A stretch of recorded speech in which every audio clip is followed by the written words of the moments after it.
आज का जो चुनाव है, बड़ौदे हलके का बाई इलेक्शन होने जा रहा है। ये चुनाव इस क्षेत्र के लिए और बड़ौदा हलके के लिए बहुत ही महत्वपूर्ण चुनाव है, क्योंकि जब भी बात होती है तो बड़ौदा पिछड़ा हुआ क्षेत्र की बात आती है। जब मैं पहली बार भी मेंबर पार्लियामेंट बन के आया तो मैं सोचता था कि बड़ौदे में बहुत विकास हुआ होगा, क्योंकि बड़ौदा उस सरकार का चहेता हल्का था। लेकिन मैंने अपने हल्के राय गन्नौर इनके मुकाबले में आके भी देखा तो कम से कम 10-15 साल पीछे नज़र आया।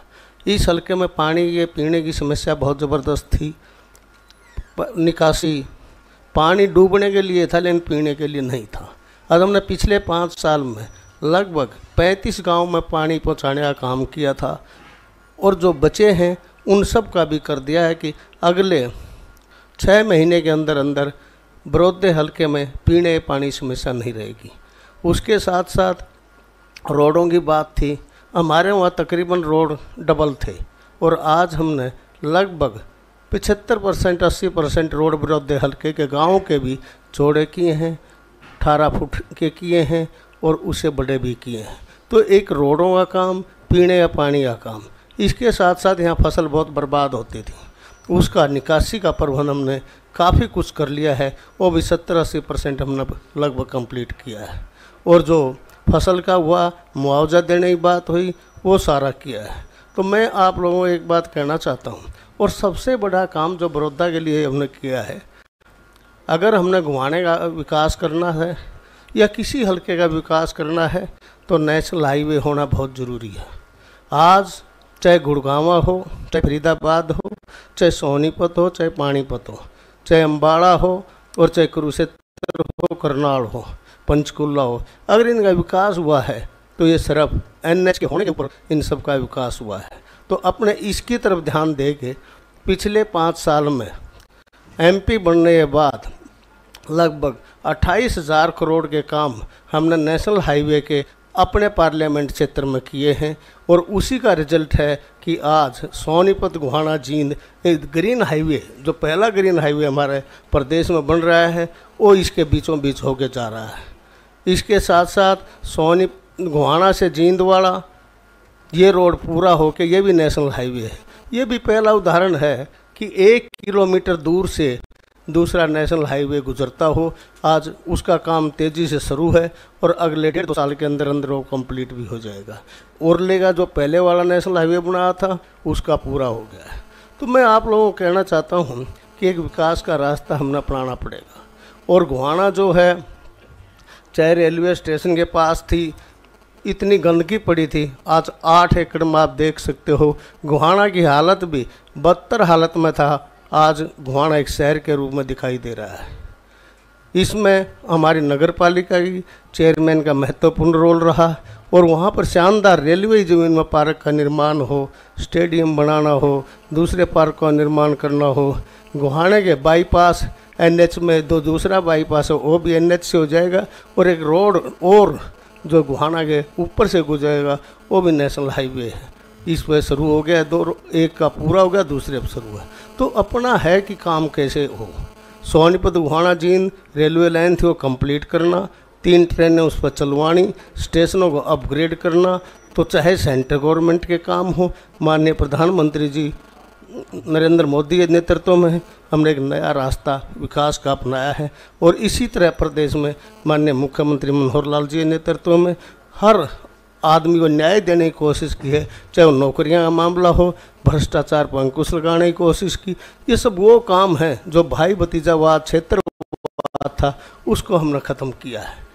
आज जींद को भी हमने 7 नेशनल हाईवे से एक किस्म से जोड़ा है, चाहे जींद का बाईपास हो, चाहे रेलवे के बड़े प्रोजेक्ट हो, और जो आज IMT की बात हमने घोषणा की है, उससे गोहाना और बड़ौदे हलके का काफ़ी विकास में सहयोग होगा।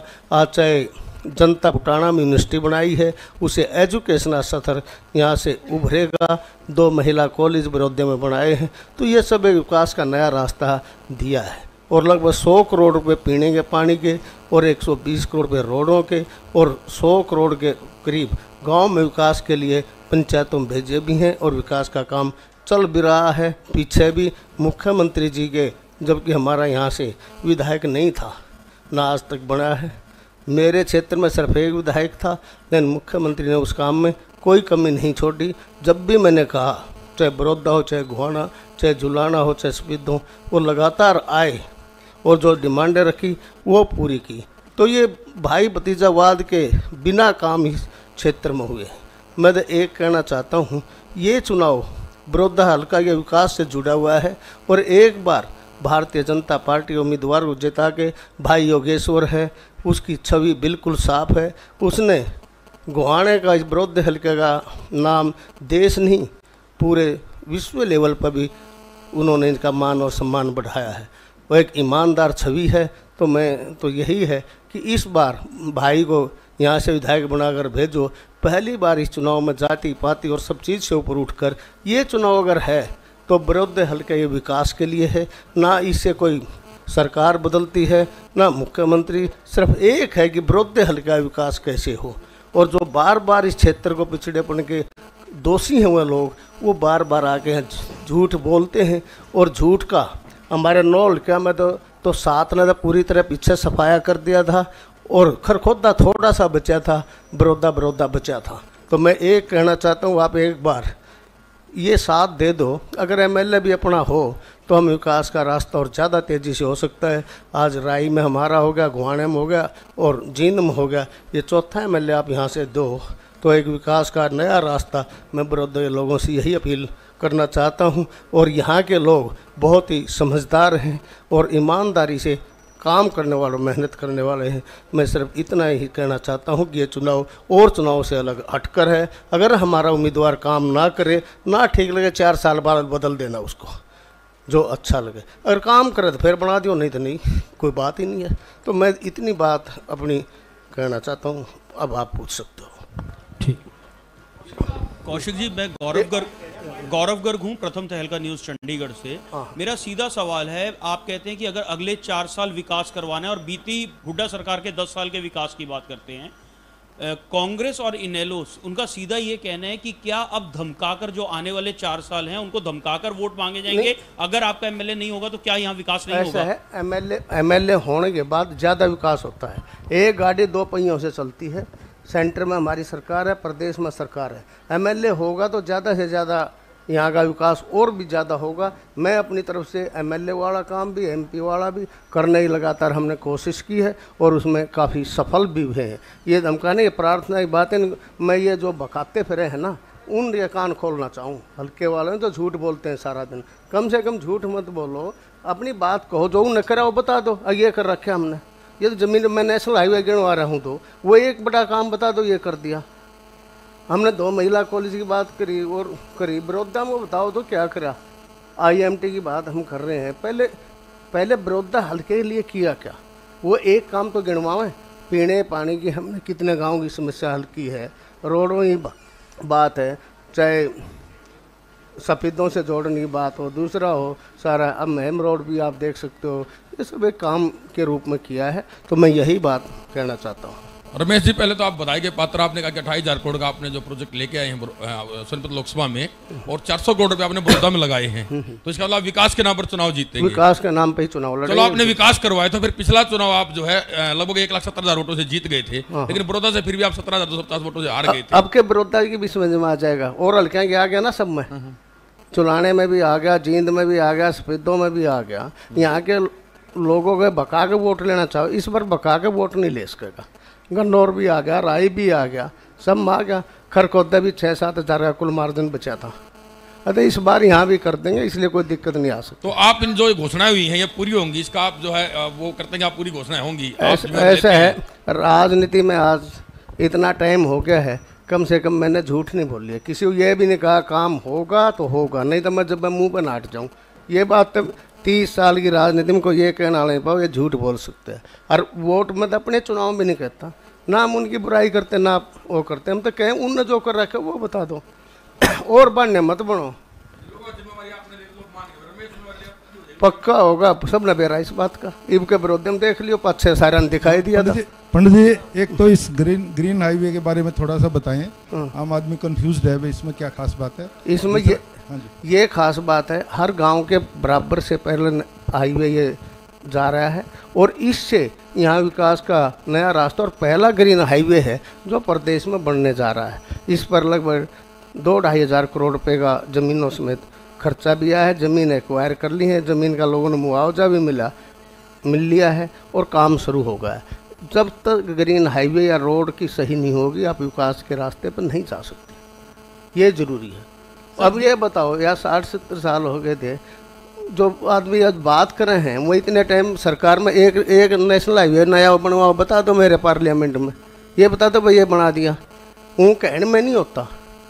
बोले हम ये कर रहे थे, रेलवे का भी पहला प्रोजेक्ट मैं ही ला सका हूँ और वो भी जनवरी में चालू हो जाएगा।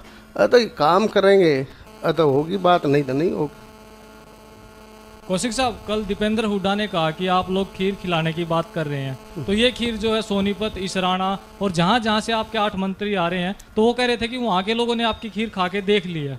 ऐसा है, एक बार फिर थारी झूठ चल गई, अब नहीं चलेगी। पिछली बार उन्होंने हाल नहीं देखे अपना, उसने भी देख लिया, रीन ने भी, सारा देखे है ना। अब क्या कर देंगे ठीक काम, को चिंता ना करो। वो कह रहे हैं सर ये चुनाव जो है अब अगला मुख्यमंत्री तय करेगा, बड़ौदे का जो चुनाव है। ऐसा है, मुख्यमंत्री माननीय मनोहर लाल जी हैं, वही रहेंगे 4 सालों। मैंने कह दिया अगर काम नहीं करा अगला मुख्यमंत्री बात आवा, जब हमारे MLA नाराज ही अगर ना काम करे तो नो गारंटी थोड़ी ले रहे हैं कि उस वो बनाना है। जब इन 15-15 साल देश को हो, एक टर्म बीजेपी ने पूरी भी ना है 4 साल के, वो देख लो। MP साहब, क्या माने कि जितने मंत्री आपकी सरकार में हारे उन्होंने काम नहीं करवाई? कोई ना कोई कमी रहेगी होगी, मैं ये नहीं कहता। अगर कोई कमी नहीं रहती तो हम चुनाव नहीं हारते। वो नहीं आ रहे सारे, उनने सारे करवा दिए। उनने बूझ लो 10 के 10 पार्लियामेंट आ रहे हैं और उसके बाद देख लो। और जब 14 में सरकार थी उनकी भी तो सारे आ रहे थे। क्या आए थे? 18 या 19 सीट आई थी, 17 आई थी ना।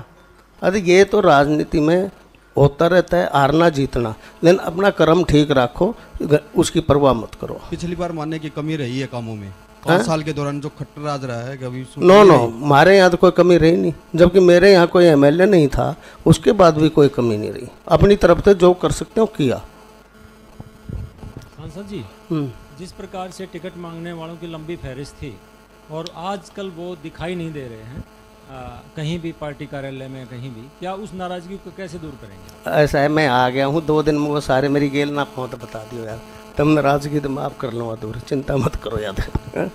संसद जी, हाँ, गठबंधन है, गठबंधन का यहाँ कोई भी चेहरा हर प्रेस कॉन्फ्रेंस में देख रहे हैं कि कोई नहीं आ रहा है।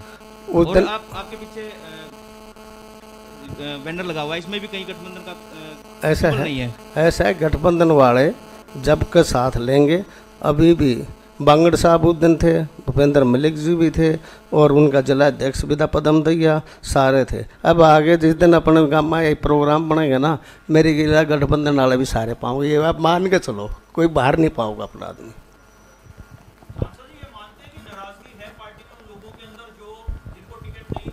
ऐसा है, टिकट मांगने का अधिकार सब 9 है और 1-2 दिन नाराजगी रहा भी करे, इसमें कोई वो नहीं होता ना हुआ। हम वो भी इंसान है, 2 दिन है 3 दिन है, बैठ के बात होने लग रही है, सारे ठीक हो जाएंगे, कोई दिक्कत नहीं आओगी।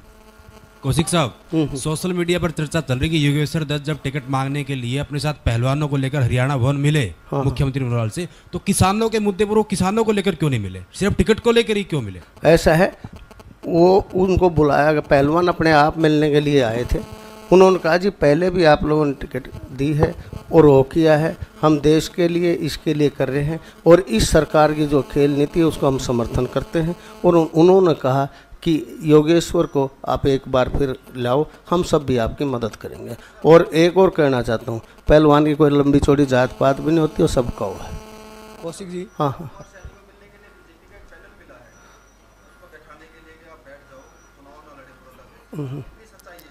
इसमें अभी तक कोई सच्चाई नहीं। अरे मिलता तो मैं ही मिलता, और कौन मिला है, और पैनल क्या करेगा? मैं नहीं, मैं मिला नहीं हूँ ना, जब मैं नहीं मिला, अभी नहीं मिला। वैसे पहले तो चलो मिल जाए, 1, 2 महीने 3 महीने पहले मिल जाए, लेकिन अभी नहीं मिला हूँ कोई भी, और मुझे नहीं लगता कोई बीजेपी का पैनल मिला हो। और हाँ जी, बताओ।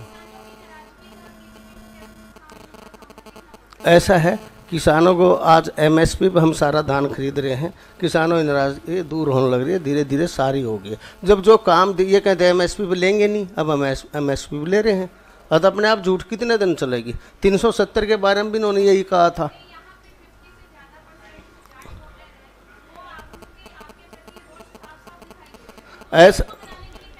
ऐसा है, यहाँ पर कोई रोष नहीं है। सुन लो, जाट भी, मैं तो यहाँ से लगातार चुनाव लड़ता हूँ ना, जो मेरे आदमी हैं वो क्या है तो टूटते नहीं, क्या है तो दूर नहीं हटते। अब आगे आप देख लियो, बोलो जो जिनसे होंगे सारे अपने खेल होंगे। जिस इमोशनल कार्ड का बीजेपी को डर है, रात वो दीपेंद्र हुड्डा ने खोल भी दिया और खेल भी दिया। क्या रात दीपेंद्र हुड्डा ने कह दिया कि यदि चुनाव आ रहे तो ना दिल्ली में पूछोगी ना हरियाणा में पूछोगी। अच्छा, इससे पहले यह सीट जीत रहे थे जब कितनी पूछ थी इनकी, ये पूछ लो भाई। कांग्रेस में अगर वो पूछ नहीं है तो ये जिम्मेवारी भी हमारी है क्या? अब उड़ा जाग भी नहीं पूछ करवा गाँव है भाई। एक बताओ, ये तो ईव है, वो तो चलो भगवान का हो गया, नहीं होता तो 31 MLA थे ना, जब कितनी पूछ थी भाई। और अब कौन सी पूछो जाइए इस तरह, ये जब उड़ाए को नहीं बूझ रहा, अरे ये लोग क्या करेंगे बूझ के बहुत ऐसा है। हर आदमी का समय हो, हर खेल हो है, और समय जा चुका है और खेल खत्म हो गया, अब कोई बात नहीं बच रही है। कौशिक जी, ये स्वच्छता अभियान के बारे में आप क्या कहना चाहेंगे? हर जगह गंदगी के ढेर मिलते हैं, शहर में देख लो, गाँव में देख लो। अब गुहाना में आपको किसी गली में पानी नहीं मिलेगा, नीचे से जो पहले नाले खुले पड़े हुए यार थे वो सारे वो हुए हैं। और स्वच्छता अभियान की हमने शुरुआत की है और उसमें कामयाबी बहुत ज़्यादा काफ़ी मिली। आज आप भी अपनी गाड़ी में बैठे हो और वो कोई केला भी खाओगे तो नीचे रोड पर नहीं फेंकोगे, अपनी गाड़ी में रख लोगे। इस अभियान का ये बहुत फर्क पूरे देश में पड़ा है। और हरियाणा में 2nd पोजीशन, आप गुहाना में चलो किसी गली में चलो मुझे पानी दिखाओ फिर तो मान लेंगे, शहर में बैठे नहीं वो नहीं होता है, नहीं है ना बस फिर। और हम तो गुआड़ा ठेका आते और कितने है नहीं। चलो कोशिक साहब, आपने एक बार ये बोला था कि गोहाने को जिला बनाएंगे, ऐसा है यह बात तुमने भी मेरा मन ने बोलना जिस दिन बोल दूँ उस दिन ये जिला बनी जाएगा, ये बता दूँ मैं। थरते पर मैंने बोल ले लिया, समझ नहीं फिर एक बार बोला था आपने, जब बोला था वो बात करने भी मेरा और मन ने भी, वो अगली मेरी माननी नहीं थी, जब मान ले तो ठीक था। हाँ तो चलो देखते हैं, समय आने दो। ऐसा है, जेजेपी अपना असर है, उनको 32,000 वोट पिछले उसमें ही मिले थे और वो वोट हमें मिलेंगे। वो पूर्ण रूप से जेजेपी आज गठबंधन का ये उम्मीदवार है, हमारे साथ है, कोई दिक्कत नहीं आएगी। बहुत बहुत आप सबका धन्यवाद।